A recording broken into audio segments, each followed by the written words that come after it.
ಸಂಸತ್ನಲ್ಲಿ ವಿಪಕ್ಷ ಸ್ಥಾನಕ್ಕೆ 2 ಸೀಟು ಕೊರತೆಯ ಹಿನ್ನೆಲೆಯಲ್ಲಿ ಮಂಡ್ಯ ಸಂಸದೆ ಸುಮಲತಾ ಕಾಂಗ್ರೆಸ್ಗೆ ಬೆಂಬಲ ನೀಡುವ ವಿಚಾರವಾಗಿ ಮಾತನಾಡಿದಂತಹ ಸಂಸದೆ ಶೋಭಾ ಕರಂದ್ಲಾಜೆ ಮಂಡ್ಯದಲ್ಲಿ ಕುಟುಂಬ ರಾಜಕಾರಣದ ವಿರುದ್ಧ ಸುಮಲತಾ ಗೆದ್ದರೂ ಸುಮಲತಾಗೆ ಬಿಜೆಪಿ ಪೂರ್ಣ ಬೆಂಬಲ ಕೊಟ್ಟಿತ್ತು. ಗೆದ್ದಿರುವ ಅವರು ನಮಗೆ ಬೆಂಬಲಿಸುತ್ತಾರೆ ಎಂಬ ಭರವಸೆ ಇದೆ. ಪಕ್ಷೇತರರಾಗಿ ಅವರು ಯಾವ ತೀರ್ಮಾನ ತೆಗೆದುಕೊಳ್ಳಲು ಮುಕ್ತರಾಗಿದ್ದಾರೆ ಎಂದು ಹೇಳಿದ್ದಾರೆ. ರಾಜ್ಯಕ್ಕೆ ಮಹಿಳಾ ರಾಜ್ಯಪಾಲರ ನೇಮಕ ವಿಚಾರವಾಗಿ ಮಾತನಾಡಿದ ಅವರು, ಸುಮಿತ್ರಾ ಮಹಾಜನ್, ಸುಷ್ಮಾ ಸ್ವರಾಜ್, ಉಮಾ ಭಾರತಿ ಈ ಮೂವರಿಗೂ ಕರ್ನಾಟಕದ ಜೊತೆ ಉತ್ತಮ ನಂಟಿದೆ. ಯಾರು ರಾಜ್ಯಪಾಲರಾದರೂ ನಮಗೆ ಸಂತಸವಾಗುತ್ತೆ ಎಂದರು. 3 ಜನ ನಮ್ಮ ನಾಯಕರೇ, ಅದರಲ್ಲೇನೋ ಹೆಚ್ಚು ಕಡಿಮೆ ಅಂತಿಲ್ಲ. ಸುಮಿತ್ರಾ ಮಹಾಜನ್ ಸ್ಪೀಕರ್ ಆಗಿ ಇಷ್ಟು ಒಳ್ಳೆ ಕೆಲಸ ಮಾಡಿ ಸುಮಾರು 7-8 ಬಾರಿ ಗೆದ್ದಂಥವ್ರು ಎಂದೋರಿಂದ. ಸುಷ್ಮಾ ಸ್ವರಾಜ್ ನಮ್ಮ ಈ ರಾಜ್ಯದ ಜೊತೆ ಅವ್ರದ್ದು ನಂಟಿತ್ತು. ಬಳ್ಳಾರಿಯಿಂದ ಸ್ಪರ್ಧೆ ಮಾಡಿದ್ರು.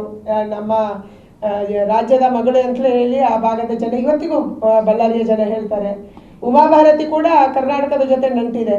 ಅವರ ಮುಖ್ಯಮಂತ್ರಿ ಪದವಿಗೆ ಹೋಗಿದ್ರೆ ಅವರು ನಮ್ಮ ಈದ್ಗಾ ಮೈದಾನ ಅಂತ ಏನೋ ಅವತ್ತು ಕರೆಸ್ಕೊಂತ ಇತ್ತು. ಹುಬ್ಬಳ್ಳಿಯ ಮೈದಾನದಲ್ಲಿ ಫ್ಲಾಗ್ ಹಾರಿಸಿ ವಾಪಸ್ ಹೋಗುವಾಗ ಕೇಸಾಗಿ ಅವರ ಮುಖ್ಯಮಂತ್ರಿ ಪಟ್ಟು ಹೋಯ್ತಾಗೆ ಎಲ್ಲರ ಜೊತೆ ಕೂಡ ಕರ್ನಾಟಕದ ಜೊತೆ ಸಂಬಂಧ ಇದೆ. ಅದಕ್ಕೆ ಯಾರು ಬೇಕಾದ್ರೂ ಬಂದರೂ ಸಂತೋಷ ಇದೆ.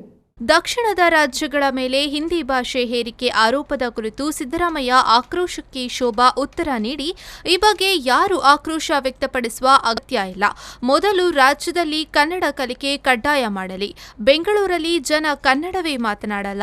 ರಾಜ್ಯ ಸರ್ಕಾರ ಮೊದಲು ಕನ್ನಡಕ್ಕೆ ಆದ್ಯತೆ ಕೊಡಲಿ ಎಂದು ತಾಕೀತು ಮಾಡಿದರು. ಕನ್ನಡ ಸಂಸ್ಕೃತಿ ಇಲಾಖೆಗೆ ಕೊಟ್ಟ ಹಣವನ್ನು ಅಮೆರಿಕಗೆ ಹೋಗಲು ಖರ್ಚು ಮಾಡಿದ್ರು. ಸಿದ್ದರಾಮಯ್ಯ ಸರ್ಕಾರದಲ್ಲಿ ಇದರ ಅಪಬಳಕೆ ಆಗಿತ್ತು ಎಂದು ಶೋಭಾ ಆರೋಪಿಸಿದ್ರು. ಭಾಷೆಯನ್ನು ಕಲಿಯೋದಕ್ಕೆ ಆಕ್ರೋಶ ವ್ಯಕ್ತಪಡಿಸಬೇಕಾದಂತ ಅಗತ್ಯತೆ ಇಲ್ಲ.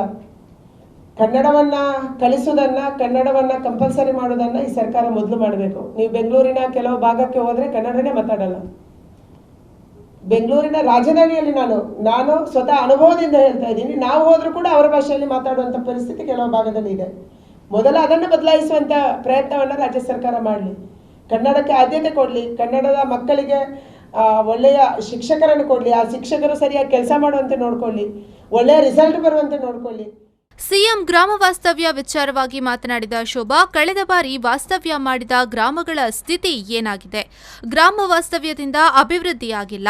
ಜನ ನಿಮಗೆ ಅಧಿಕಾರ ಕೊಟ್ಟಿರೋದು ಕೇವಲ ಗ್ರಾಮ ವಾಸ್ತವ್ಯ ಮಾಡೋಕಲ್ಲ, ವಿಧಾನಸೌಧದಲ್ಲಿ ಕೂತ್ಕೊಂಡು ಕೆಲಸ ಮಾಡೋಕೆ ಅಧಿಕಾರ ಕೊಟ್ಟಿದ್ದಾರೆ. ಸಿಎಂ ಕುಮಾರಸ್ವಾಮಿ ವಿಧಾನಸೌಧದಲ್ಲಿ 1 ದಿನ ಕೂತ್ಕೊಳ್ಳಲ್ಲ. ಹೋಟೆಲ್ ವೆಸ್ಟ್ ಎಂಡ್ನಿಂದಲೇ ಆಡಳಿತ ನಡೆಸ್ತಾರೆ. ರಾಜ್ಯದ ಇತಿಹಾಸದಲ್ಲಿ ಮೊದಲ ಬಾರಿಗೆ ಹೋಟೆಲ್ ರೂಮ್ನಿಂದ ಆಡಳಿತವನ್ನ ನೋಡ್ತಿದ್ದೇವೆ ಅಂತ ಶೋಭಾ ಆಕ್ರೋಶವನ್ನ ವ್ಯಕ್ತಪಡಿಸಿದ್ರು.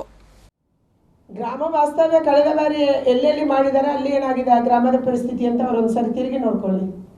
ಗ್ರಾಮ ವಾಸ್ತವ್ಯದಿಂದ ಅಭಿವೃದ್ಧಿ ಆಗಲ್ಲ. ನಿಮ್ಗೆ ಜನ ಅಧಿಕಾರ ಕೊಟ್ಟಿರುವಂತದ್ದು ಕೇವಲ ಗ್ರಾಮ ವಾಸ್ತವ್ಯ ಮಾಡಿ ಅಂತಲ್ಲ, ವಿಧಾನಸೌಧದಲ್ಲಿ ಕೂತ್ಕೊಂಡು ಕೆಲಸ ಮಾಡಿ ಅಂತ.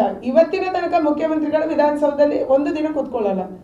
ವೆಸ್ಟ್ ಎಂಡ್ ಇಂದ ಆಡಳಿತ ನಡೆಸ್ತಾರೆ. ಇದು ಮೊದಲ ಬಾರಿಗೆ ನಮ್ಮ ಕರ್ನಾಟಕ ರಾಜ್ಯದ ಇತಿಹಾಸದಲ್ಲಿ ಮೊದಲ ಬಾರಿಗೆ 5 ಸ್ಟಾರ್ ಹೋಟೆಲಿನ ರೂಮಿಂದ ಆಡಳಿತ ನಡೆಸುವಂಥದ್ದು. ಆದರೆ ನಿಮ್ಮ ಉದ್ದೇಶ ಏನು? ಯಾರೋ ವ್ಯವಹಾರಕ್ಕೆ ಅಲ್ಲಿ ಬರ್ತಾರೆ, ವಿಧಾನಸೌಧದಲ್ಲಿ ನೀವು ಭೇಟಿ ಮಾಡೋಕ್ಕಾಗಲ್ಲ, ಅದಕ್ಕಾಗಿ ಅಲ್ಲಿ ಮಾಡ್ತೀವಿ ಅನ್ನೋ ಕಾರಣಕ್ಕಾಗೋ, ಅಥವಾ ವಿಧಾನಸೌಧದಲ್ಲಿ ನಿಮಗೆ ವಾಸ್ತುವೇ ಇಲ್ಲ ಅಂತ ಅನಿಸ್ಬಿಟ್ಟಿದೆಯೋ, ಅದನ್ನೇನಾದ್ರೂ ವಾಸ್ತು ಚೆಕ್ ಮಾಡಕ್ಕೆ ಹೊರಟಿದ್ದೀರಾ? Pallavi Santosh, V4 News 24/7 Udupi.